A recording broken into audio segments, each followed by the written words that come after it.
So we're doing a bunch of different fertility projects here. Sometimes we try to involve precision ag methodology in it to learn the information and help give guidance. These posters are more for me to remember where to go, but we can put them up in a place where people can see them better later. Positioning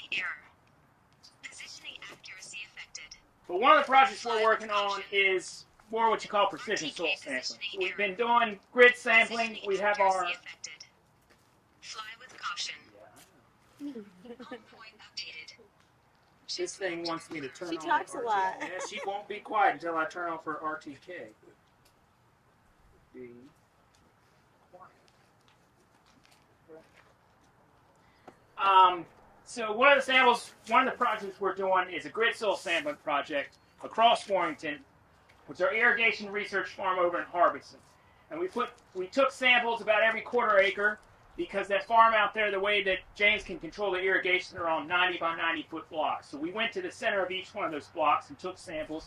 We did it in April 2022, and we returned again in February 2024. So we've actually done that dense sampling twice. We put all the nutrients through, outside of nitrogen, phosphorus, potassium, magnesium, all your macronutrients. We also did all the micronutrients. We have organic matter, CEC.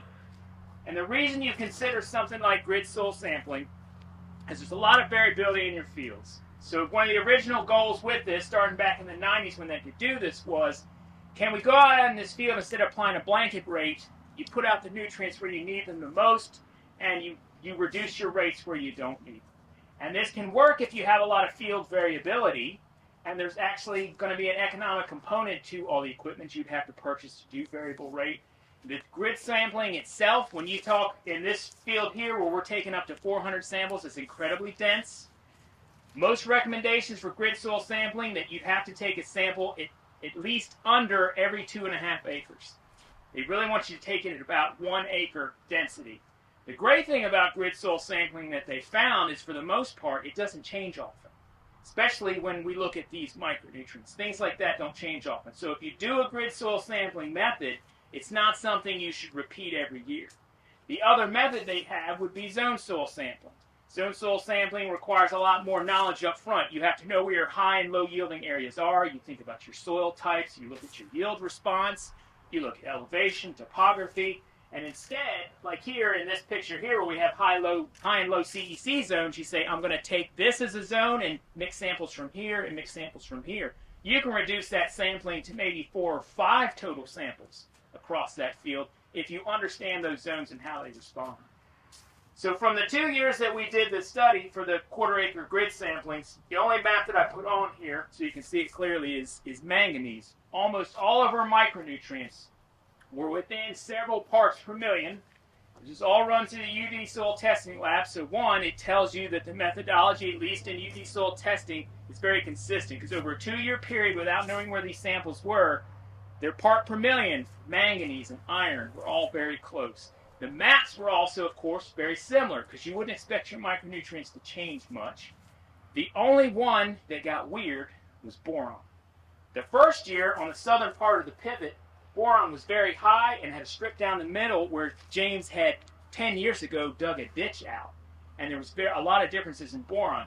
The second time we went out, boron was pretty even across the field. So we sampled in February one year and April another. So boron is an anion, leaches easy from the soil. You got to count on your organic matter content as potentially supplying it. It was the only nutrient that really was weird over the 2 years. It didn't match up. Sulfur values were very different, but the sulfur hotspots across this field was the same. Wherever you had high sulfur in 2022, you had high sulfur in 2024. So the soil factors, probably organic matter, contributing to sulfur, were the same in this field, even though the values varied over time, because sulfur is going to vary over time. The other thing that we did is we took this data to create variable rate applications. We did phosphorus, potassium, and then we did lime. So on here I have the liming map. When you do liming, you have your pH that you look at, which is what the plant sees, but you've also seen on your soil test report the buffer pH. The buffer pH tells you how much additional lime you need, because your pH tells you what's in the soil water. That's what your root sees. Your buffer pH tells you there's more acidity on that soil that your lime's not going to get. You have to add more lime to get that. So this blue map down here, we had rates across this field going from 500 pounds per acre to 7,000 pounds per acre across this field. The 7,000 pounds is on the edge, it's not research plots. So through this variable rate application, instead of doing one blanket rate of 2,000 pounds or 2 tons across this field, we tried to match out and even out the pH. We did a pretty good job of matching the pH across most of this field, except for one section that was acidic, but it had a buffer pH that said we didn't need a lot of lime. And in that case, we found that the equation that we used to calculate this was underestimating the amount of lime that we needed, and we probably needed some more lime. So one of the testing we're trying to do with this, if we're going to give variable rate lime recommendations, and over or under liming a part of a field could cause problems for a long time, is to make sure that the data and recommendations that we have at UD are going to match up for this kind of implementation. And the other thing that we tested out that's not on here, this map here of manganese, we have an equation at the University of Delaware that lets you know, based on pH and manganese content, whether or not raising your pH in that soil is going to cause a manganese deficiency. So when we applied it to this field, you could tell that where we put up high rates of lime, we could actually see where we reduced manganese availability in certain parts of the field. So we were able to use this data to start to map out not just where manganese content was, but how much liming of that soil might cause you a manganese deficiency in certain parts of the field, so that you can go back and address just that part. You wouldn't necessarily have to put manganese across the whole field, but you could go do tissue sampling there and find out where your liming might cause an issue. So you can use this liming map to raise your pH, but you use the micronutrient map to maybe check on where you would cause a deficiency in your micronutrients. So we're hoping to do a third year of it in this field and see if we can keep the results the same. The other project that we're doing, which lines up with what we're saying right after this, is looking at sensor-based nitrogen management in corn. We've talked about it a couple years. We've been doing it several years here. Starting in Oklahoma State, Nebraska back in the 90s, you have a sensor that pretty much, like this is what they used to mount on tractors, that reads greenness. The way these plants reflect light, the reason you see green is because it's reflected at your eyes. Blue and the red, everything else that's coming from the sun is absorbed into this plant. So when you see green, that's the light you're seeing reflected back at you.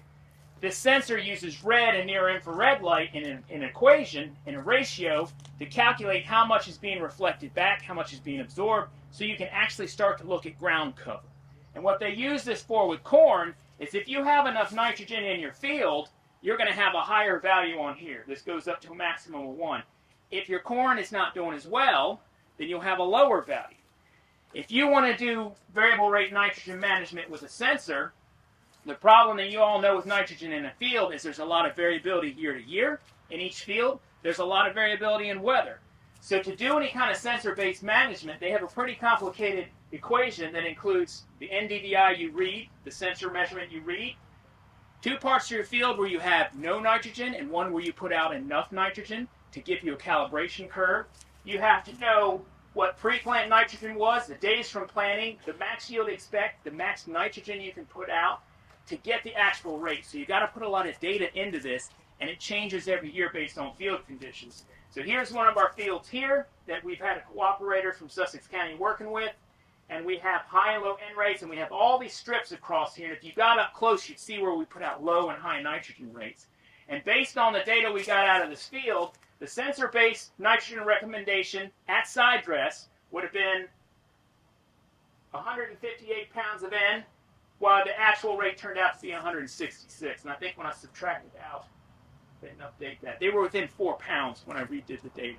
So the sensor-based nitrogen management worked well. The difference was, instead of using a tractor-based sensor that they originally started this on, they made all these sensor readings by walking across corn rows like this, exactly where you'd put the sensor on a boom to apply their nitrogen.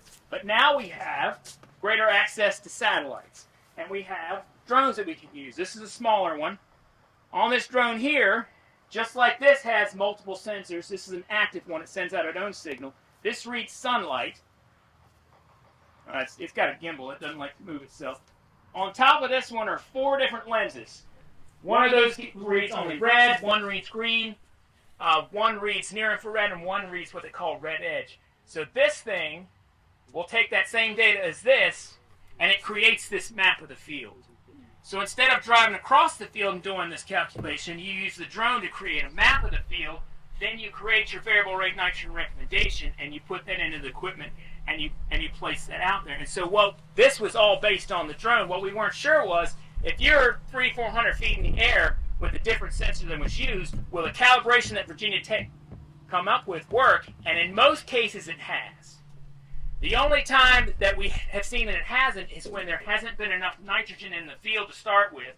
When there hadn't been, in one field there was reduced manure applied, there wasn't enough nitrogen in the soil, this equation didn't work because the readings were off. So one of the studies that Maryland Grain Producers has funded for us has been to do multiple nitrogen starter rates from 0 to 45 pounds, and then see if we can't use the same sensor to figure out if we didn't have enough starter out to begin with, because this has worked when there has been enough nitrogen in the field to at least get the corn started. But even when we had starter in some of these fields, because some of the nitrogen was lacking, or maybe there was some rainfall or denitrification, we're still trying to figure out if we can use these sensors to also figure out if earlier in the season, is this equation not going to work because we don't have enough N in the field. I do not think that anybody, except maybe a consultant, should buy a drone to do this work. It's easy for us to gather the data with the drone, that's why I do it. Satellite data, which we have also tested across here, can come up with the same amount of information. We'd like to be at close to planting time, but for the most part, if you're close enough to when you're going to put out your nitrogen, the data appears to work. But we're still developing those kind of algorithms, and they're doing a lot of that out in the Midwest as well.